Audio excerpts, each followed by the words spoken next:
Hey, I was working outside and I got a notification on my YouTube channel about how I go about getting a full race of GNCC or one of my locals onto one YouTube video. So there's a bunch of stuff going on with that, right? Okay. And there's a couple different strategies of how to go about doing that. So first and foremost is your SD card is important, okay? Going out and buying a cheap piece of shit SD card is not going to get it done.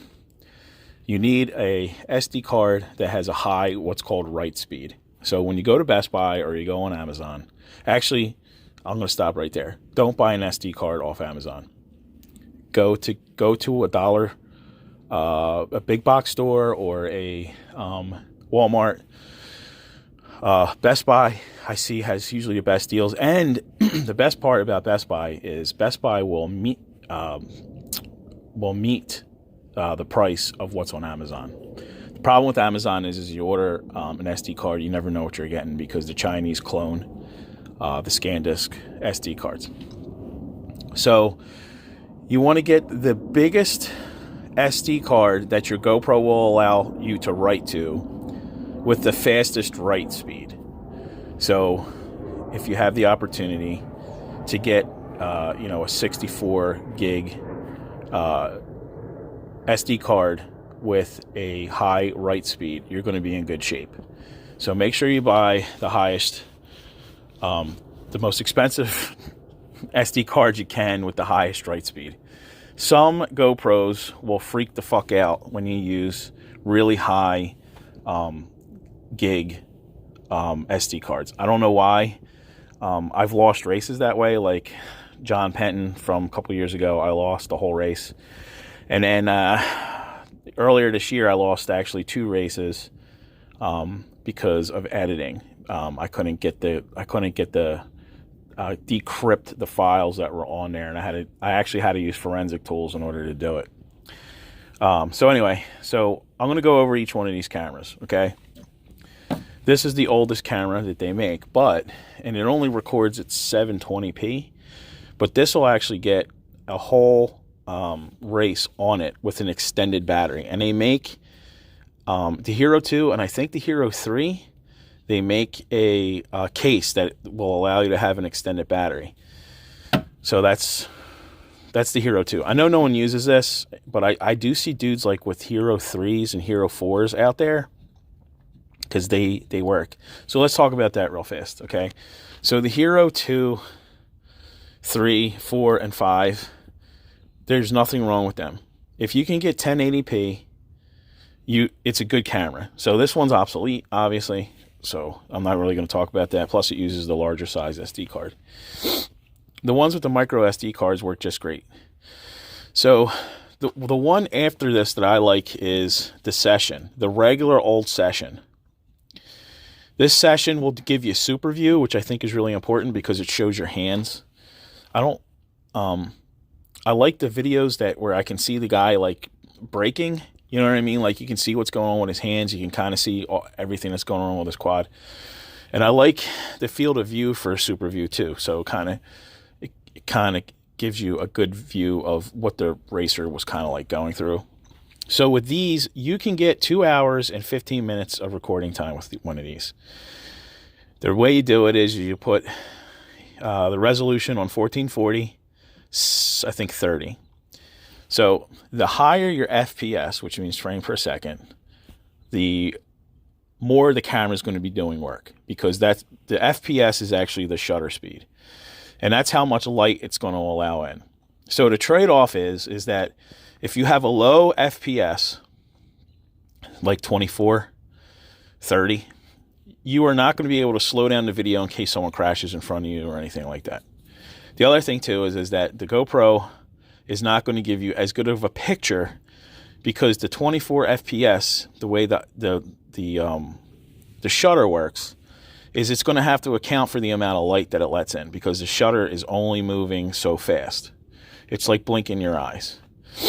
So what you can do with these is you can run one GoPro up here and then one up here. That's what I used to do. So I could get a whole race and then some. Like a little, you know, like post-race interview talking with my friends and stuff like that. But you have to mount it up here. And then what you do with the mount is you can do one of two things, right? You can either stick the sticky shit onto here and press it on. What I recommend doing is taking a lighter and heating that motherfucker up really good and then pressing it on. It'll never move unless you want it to move, or honestly, or unless there's a, you know, you're not paying attention and a tree takes your head off, then it'll move. So what you do is you run the one. What I used to do is on my second lap, I just let this one run and then click the other one and then merge the two camera pictures together. If you look real close onto some of my videos, you can see them, you know, the merge. The other thing I used to do too is where you mount your camera, there's two ways you can kind of mount your camera. These are the two types of mounts. Oh, everything I'm talking about today, I'll link into the description. I like this chin mount view the best. Most of my old videos used to be up here, but this one you get more of the view of the camera. So you put it up here and you put it down here, and then that works real good. And then this one you're kind of stuck with just this type of view. So you can get these on, you can still get these, believe it or not. They're like $150. When they come from Amazon or from wherever you buy them, they come in a generic box. But the nice thing about these is for $150, you know, you just kind of, they're kind of disposable. So before I move on to my next point is that you see how this lens is cracked? See how the back of this is cracked? That all happened from racing, from stones and shit like that. So there, you can't see it. Maybe you can. But I have a protective lens on here that goes on top of this. And that way, and same thing with my 8. There's actually a protective lens. Let me see if it... See how it doesn't really match up? At the bottom there, there's a lens on it. See right there? You can see that there's a gap. They're $8 on Amazon. They're worth every dollar. So you can use 1440 on this. The files will be a little bit bigger, but you can run it at 1080, 24, and it'll get you a really long race. Now this is the GoPro Session 5.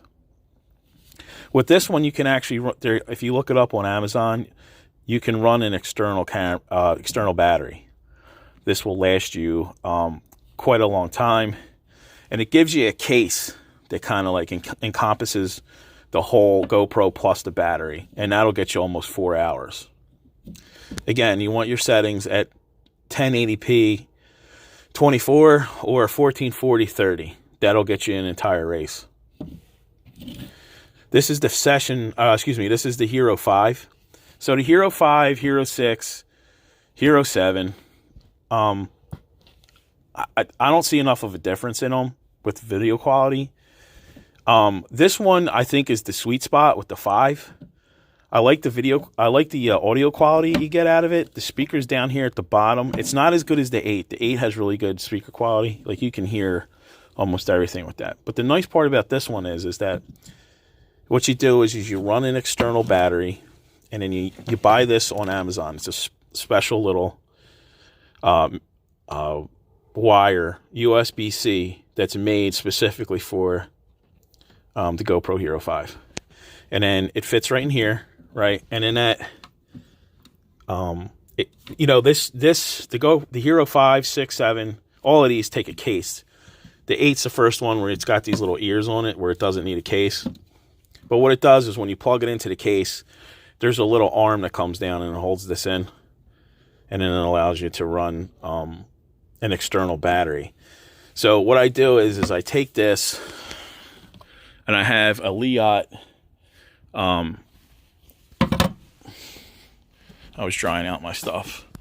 So this Liat chest protector is the tits. There is a cell phone pocket in here where it's watertight.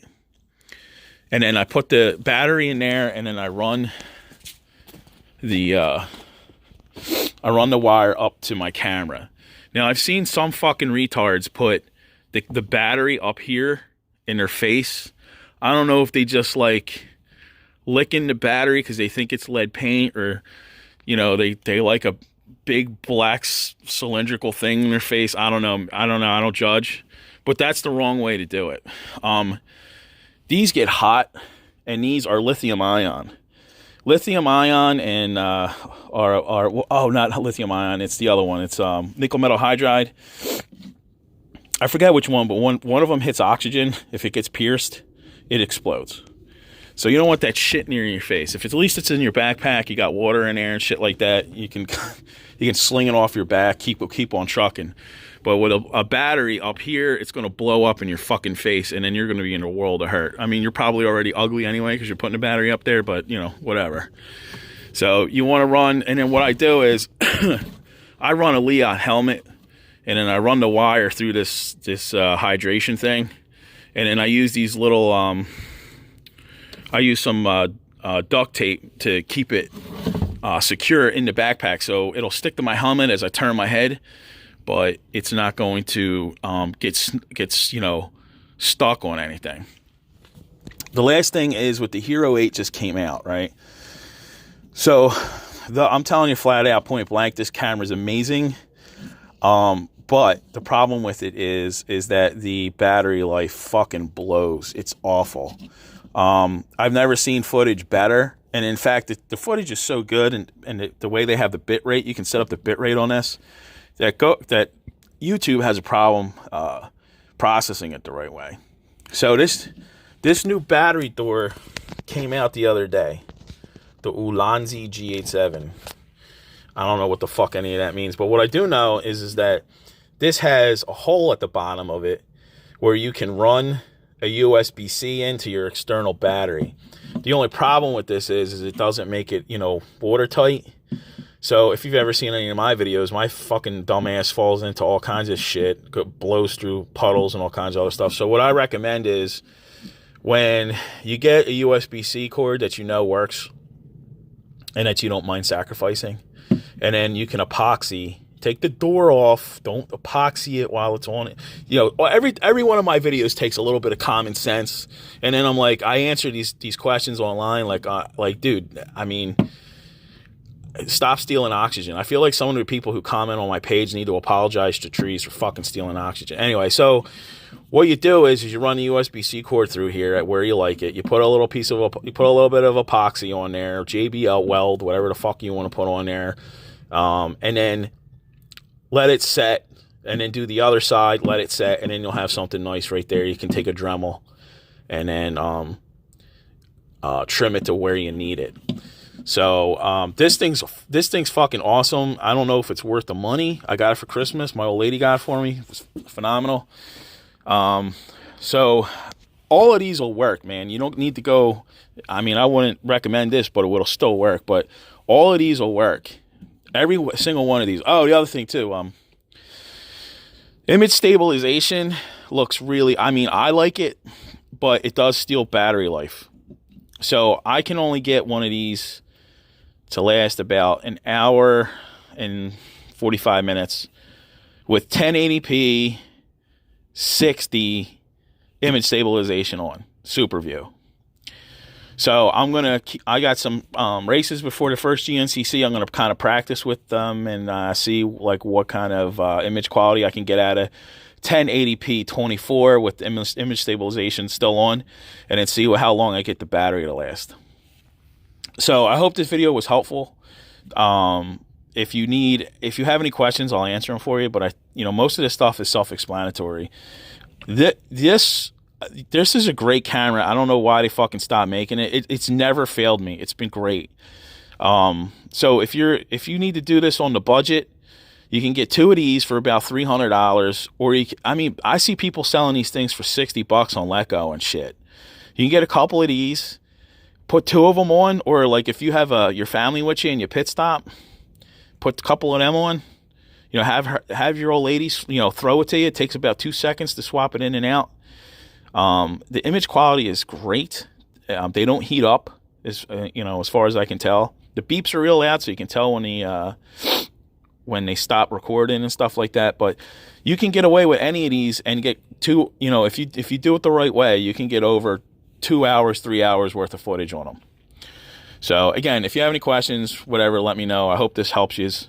And then thanks for all the support. Well, hopefully this year will be a lot better. I'll talk to you later. Bye.